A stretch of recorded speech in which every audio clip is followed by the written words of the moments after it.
And you're just in time for Richard Mwenja exclusive today in the year of our Lord 2024. And I'm so elated to be back in my usual frame.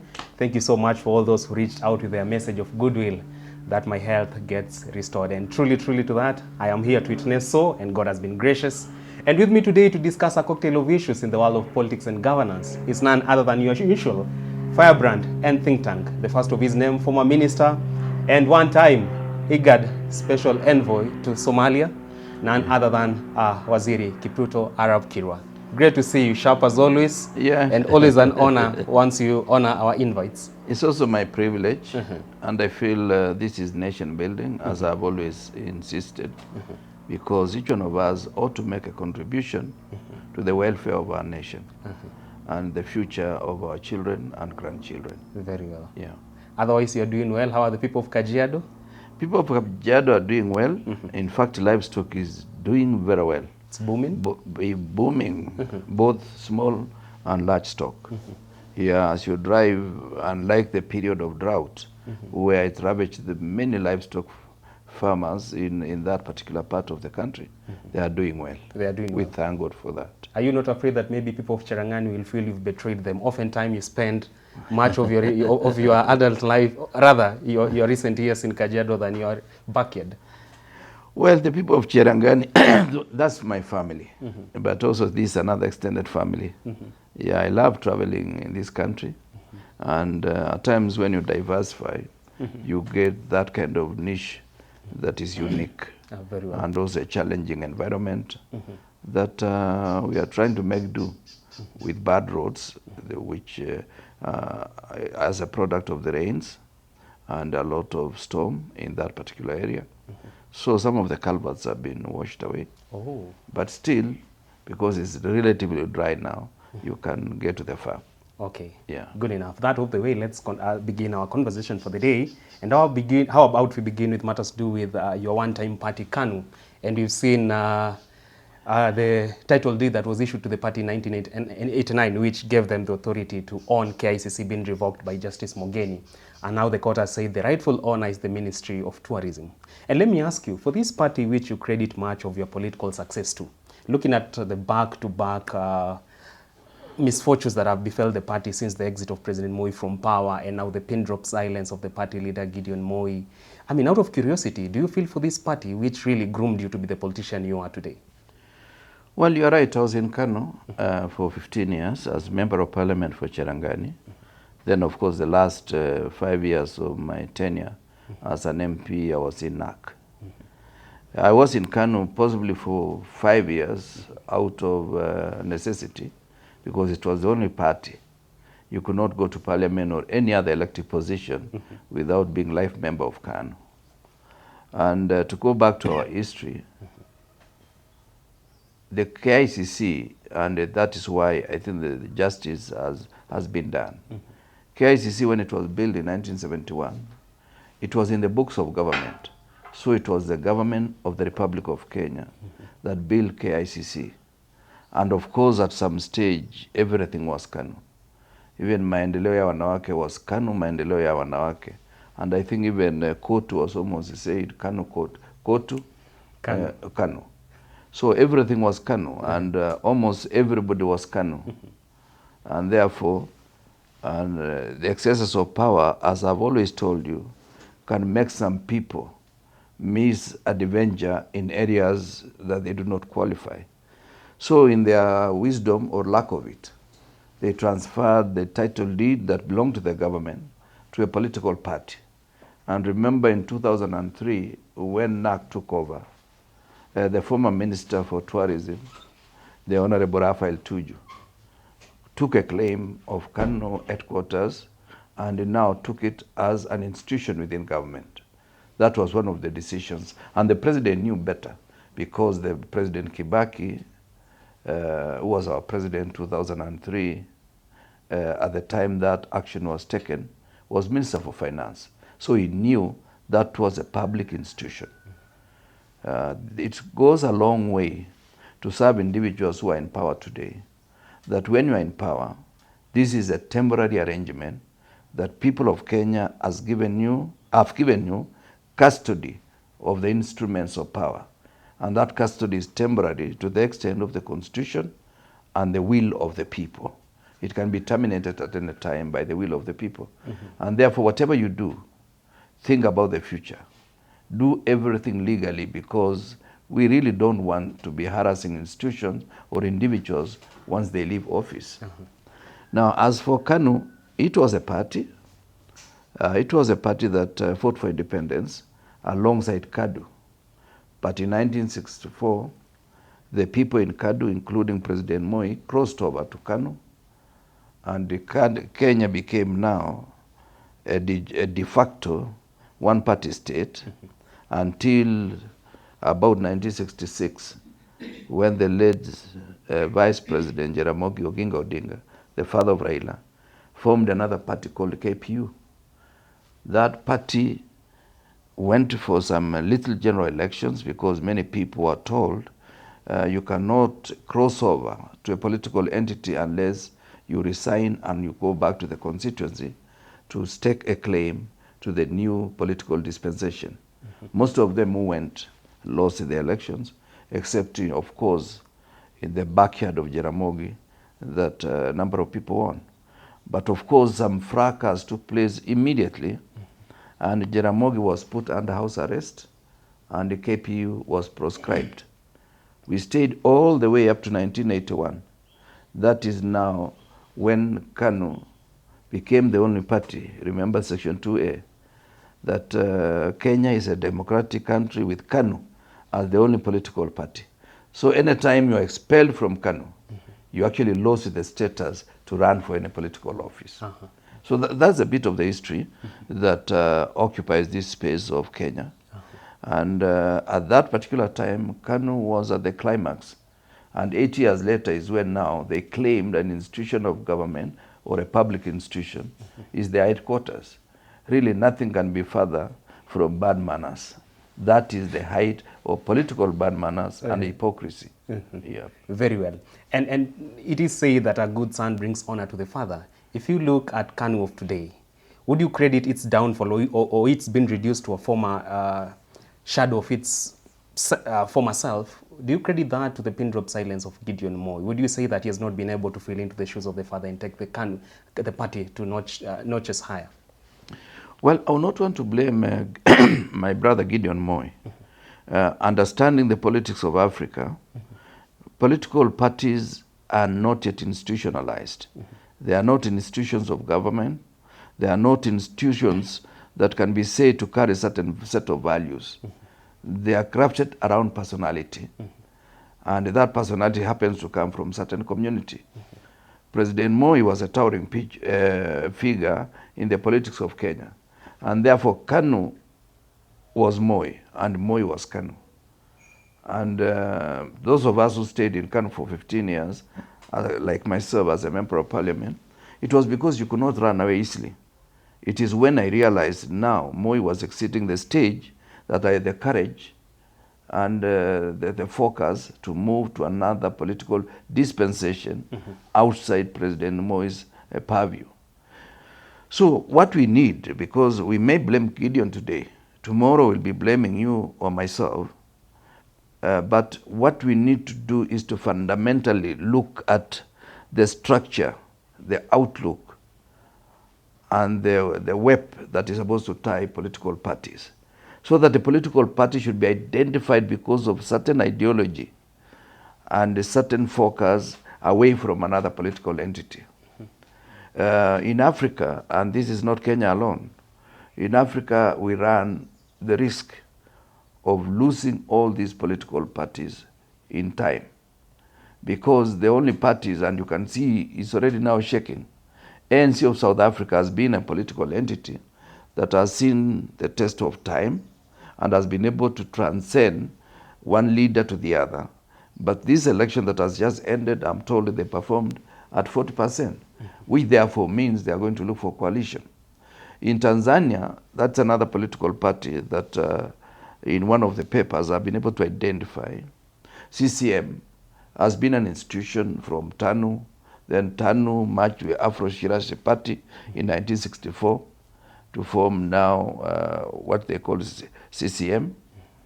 And way forward, it has been the party that has been able to take over from one leader to the other, from President Julius Nyerere all the way to the current lady, the current president of Tanzania, Mama Suluhu Hassan.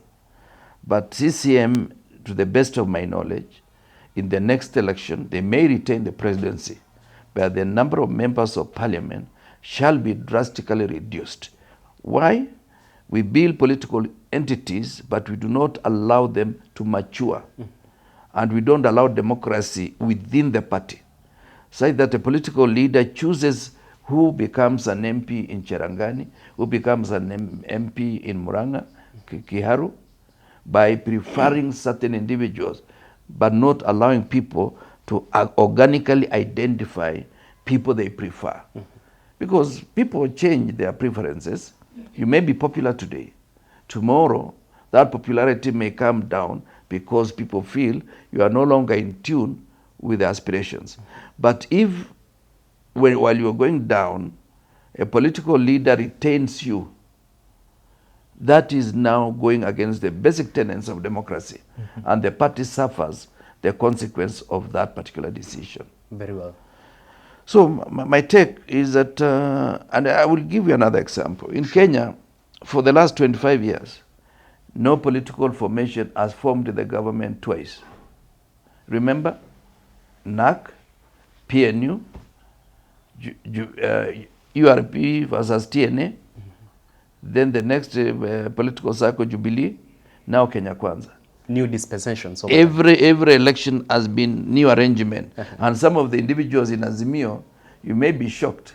They may be in Kenya Kwanza or any other another formation that is an amalgam coming from Kenya Kwanza and coming from Azimio. So much could happen between now and the next 3 years before 2027? Yes, or even on the eve of elections. You remember NAC, we formed it on the eve of the general election, about October, and the elections were in December.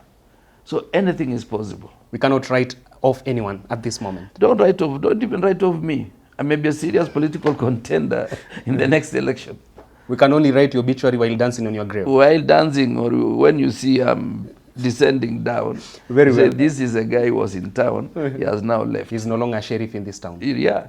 Sticking to matters to do with party politics, we've seen the ruling party Secretary General Cleophas Malala give ultimatums to CS for Public Service Moses Kuria and his counterpart for transport sector Murkomen to stop politicking, or else they'll face disciplinary action from the party. He has given them an alternative of resigning from their duties should they want to engage in local politics.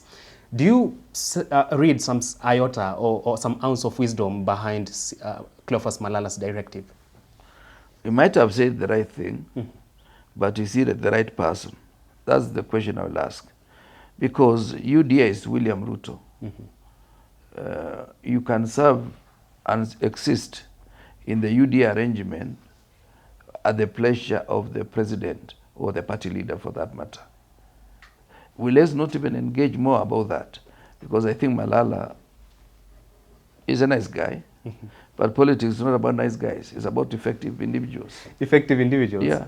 I mean, we've had the conversation about Kenya Kwanza is already on premature campaigns to get a second term in 2027. But from where you sit, looking at the president's agenda, traversing the country on development tours, and every other initiative is taken with the government, do you consider that to be part and parcel of premature campaigns, or is actually on ground working for the people and meeting the people genuinely for development interests?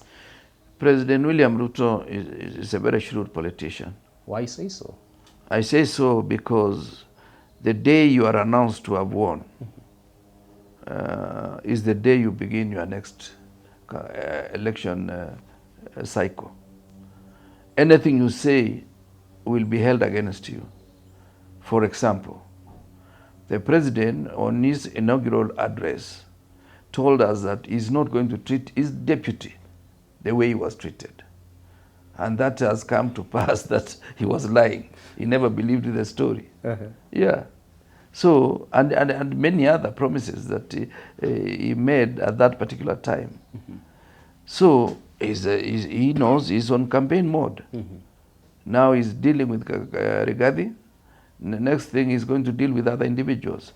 And you may be shocked. He might bring some of the people in Azimio side to his side, or build other individuals to make sure that his next arrangement is properly done.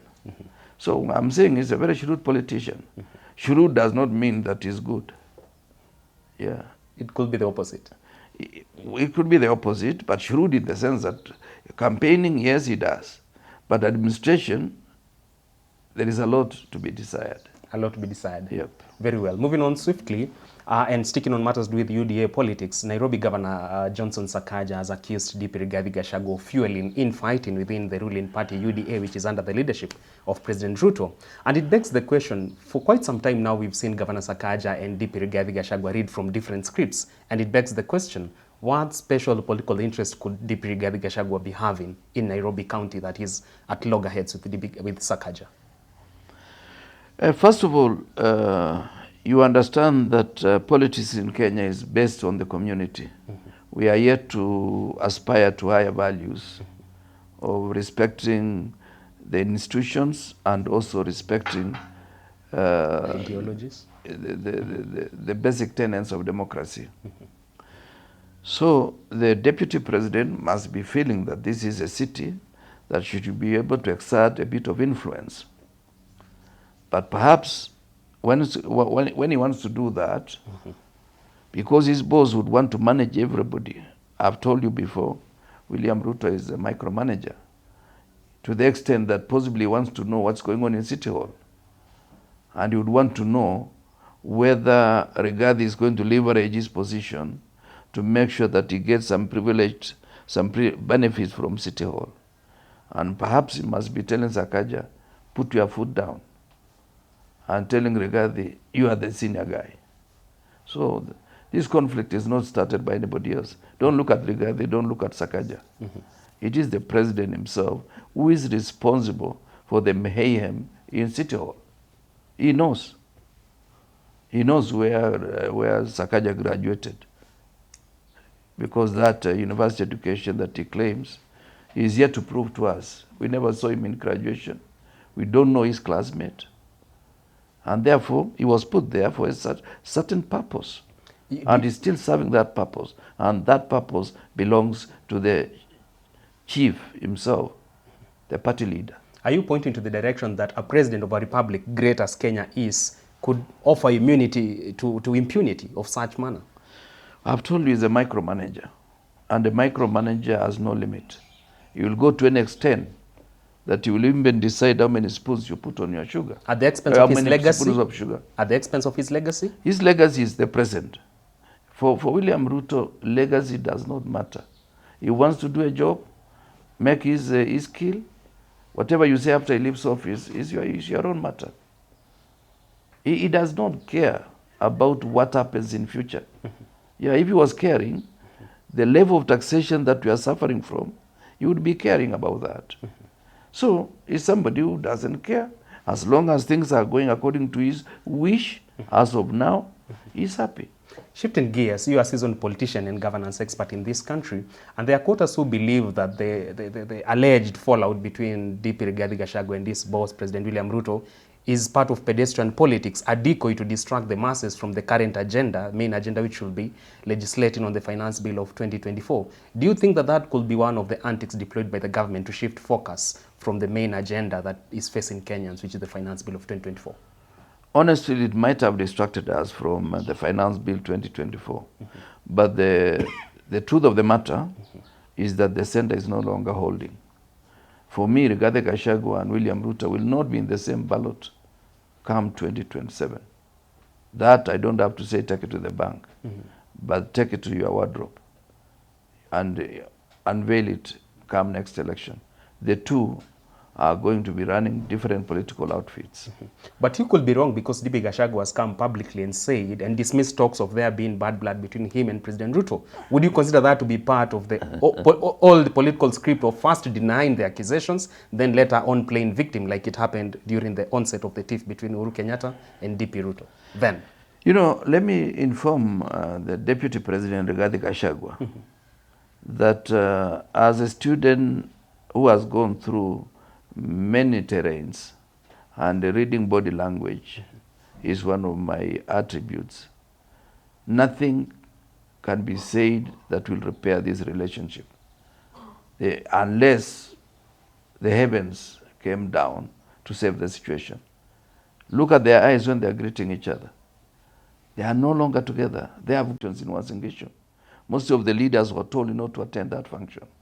So unless something else has happened overnight, and possibly some elders have gone to prevail upon the two leaders, the two must learn to go their separate ways. And more so the deputy president. His goose has been cooked.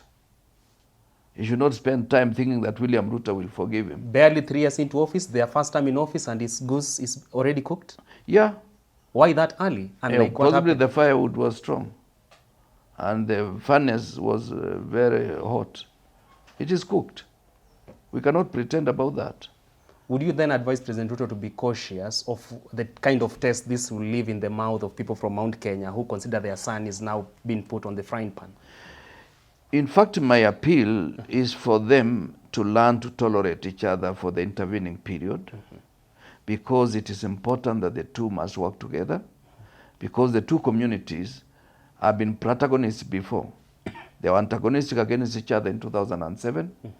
Thank God, 2013, the two of them came, Uhuru Kenyatta and William Ruto came together under the referendum against the Hague, that if we don't win, we shall be taken to hang separately. So they decided to hang together, and they formed the government in 2013. My take is simple. Tolerate each other. There is no love lost between them, but they should tolerate each other so that we build our nation. But Rigathi Gachagua should be aware. I'm just repeating that for clarity. William Ruto will not forgive him. He won't be gracious with forgiveness? Whom has he forgiven? Have you had somebody forgive? How many friends has he held for more than 10 years? For him, it is transactional. It has to come at a price. If you are not bringing anything to the table, he has no business with you. Very well. Yeah. Well, advancing this conversation, now we are talking about the tiff between different politicians.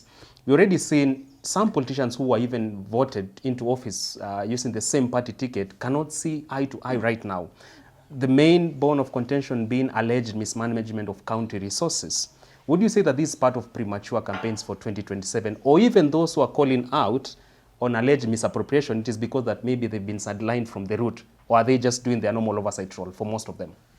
Well, corruption is rampant in Kenya today, and any leader raising a finger must be listened to carefully, because a lot is going on.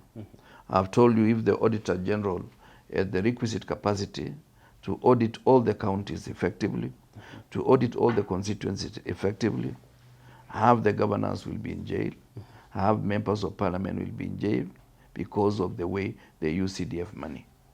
But because that capacity is not there, and people are also intelligent, they know how to cheat through some funny tenders. Beating the system. Beating the system. But it will take a bit of time. We just need to improve the capacity to audit various institutions, as we also improve the level of integrity in Kenya. Because I think in Kenya, what is bedeviling our society is that we have come to accept that you can steal as much as you can, as long as nobody catches up with you. Because how would you explain somebody who has gotten into parliament after 2 years is telling us that they are buying houses out of Kenya worth 200 million. Where are they digging this money? We are planting maize. I've been planting maize for more than 50 years, and I don't see much unless you plant gold and you harvest it at the end of the year. Yeah. Nothing to do with you being a smarter farmer than the rest. Smart farming is there, but it doesn't take you as fast as some of these guys that we know. We knew them the other day. They were traveling on matatu. Today they have a fleet of vehicles. Today they are living in the living suburbs of Nairobi. Microwave success. Yes. So I don't know. They could be praying facing Mount Kenya and you're not. Well, I think prayers, you can face any mountain. And I want to understand this. Why are we seeing selective administration of selective administration of judgment? Because we are seeing many are quick to judge Senator Cherargei harshly when he takes concern with how resources of Nandi County are being utilized. But when another senator takes concern with their governor in other counties, people are quick to say that is oversight. They are playing the oversight role. Why are we seeing this selective administration of judgment? Possibly it's the way he projects himself. Perhaps it's the manner. Of course, remember the other day, Mithika Dinturi. In my opinion, I was saying he could have easily been innocent. But the way he misadvised himself by answering questions that he was not asked and giving us answers that we knew they were fake, and eventually admitting that the original story was right and he himself was wrong, made me feel that he was guilty to the extent of the public opinion. Otherwise, we knew that fake fertilizer was not Mithika's. So perhaps Cherargei can improve his communication and capacity to focus. So that he doesn't come out looking like he's been sidelined from the loot, perhaps, or he's crying out. Yeah, or he's looking for a chance to be the next governor. Because, you know, he's been senator twice. And people, and that's something I pick fault with. I always think if you are doing a good job, you can retain the same position. Look at Biden. He was senator for 40 years. He never thought of switching from senator to governor until the time reached when he became running mate to Obama, and subsequently he won the election in the last election of America. I don't know why people, they become MPs for one term, they want to be governor next term, and perhaps president the third term. It worries me. Of course, there are good examples, like the governor of Muranga. He was MCA for one term, MP for one term, senator for one term. Now he has gone for governor. I hope for 2 terms. Because if really you have to serve the people, take time. If they still have faith in you, take time in the position you are serving. You don't have to go to a higher position, because even to serve as an MP is okay. Even as an MCA is a respectable position. Because today, like in Trans Nzoia, MCAs get to the extent of 25 million per year. And for me, that's a lot of money. Because during our tenure, it was our salary that we were using to do Harambee. There was no money coming directly to the constituency. Very well. Yep. In the interest of time, as we close the conversation, Kisumu Governor Anyang' Nyong'o considers time is ripe for us as a nation to go back to the bombers of Kenya and perhaps maybe do a new constitution just so to fix our political and governance mess. Do you think time is ripe for us to have that conversation? The governor is right. We do not have to say we are going to amend the constitution. In my opinion, we are going to do an audit of the constitution to look at areas this constitution has served us well. Then we amplify on those areas. And where we feel the constitution could have assisted more, we are able to almost adjust some of those areas for purposes of ensuring there is efficiency in resource utilization. There is also effective management of public resources, and perhaps there is cost-benefit analysis in terms of the positions we have against the resources Kenyans have. And in the audit, I hope we'll combine with human resource audit so that we ask ourselves, do we have the right number of ministers in various counties? Or can we, or what they call CEC? Or can we ensure that we have about 5 CECs? Because 10 CECs, in my opinion, does not seem to reflect the workload that they do at the county. Why should we have a ward administrator, MCA, and a chief in the same locality? What is different that an MCA cannot do that a chief does and ward administrator does on the other side? Duplication of roles. Duplication of roles. And overall, we do human resource audit to identify the people working. Are they there, or are we paying ghost workers? You heard the other day there were ghost workers in State House, ghost workers in Parliament, and the people who are getting salary through the same account, 2 individuals who are not married, they are not partners. How would you explain? that Richard and Wangare are getting salary through the same account in a county. There must be impropriety that we need to watch and ensure that we manage our resources well. Well, there you have it, and that's where we take this conversation to a wrap. We've been discussing a cocktail of issues in the world of politics and governance. We wait to see your feedback and what you've made, or rather what you've tapped into from the nuggets of wisdom that has come from former Minister Kipruto Arap Kirwa.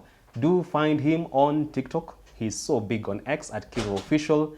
Tag this particular show there in, and by doing so, you'll get to become our fan of the week on our next edition of Business Glide Show, which features mostly matters to do with public policy analysis, business, and economics. So follow me on X at Mwenje Richard, at Kiro Official on X, and also on TikTok, I'm at Mwenje Richard and at Kiro Official. And remember to tag the particular edition that you've watched. And by doing so, we'll be more than gracious for your support and for your kindness. Until next time on Richard Mwenje Exclusive, do enjoy the rest of your viewing. Keep it Arab Kiro. Always an honor anytime you honor our invitations here. Thank you. It's my pleasure too. And you've been so kind and gracious with your time. Asante. And continue looking sharp as always, aging gracefully, yeah, and share the secrets to some of our fans out here because they are curious to understand. Asante. You are never aging. Well, I'm approaching 70 now. Yet you don't use some kwaju. No, except for the accident that visited me 35 years ago. Oh, yeah. Sorry. Yeah, but it's okay. That's life. You are managing. I'm managing. Do enjoy the rest of your viewing.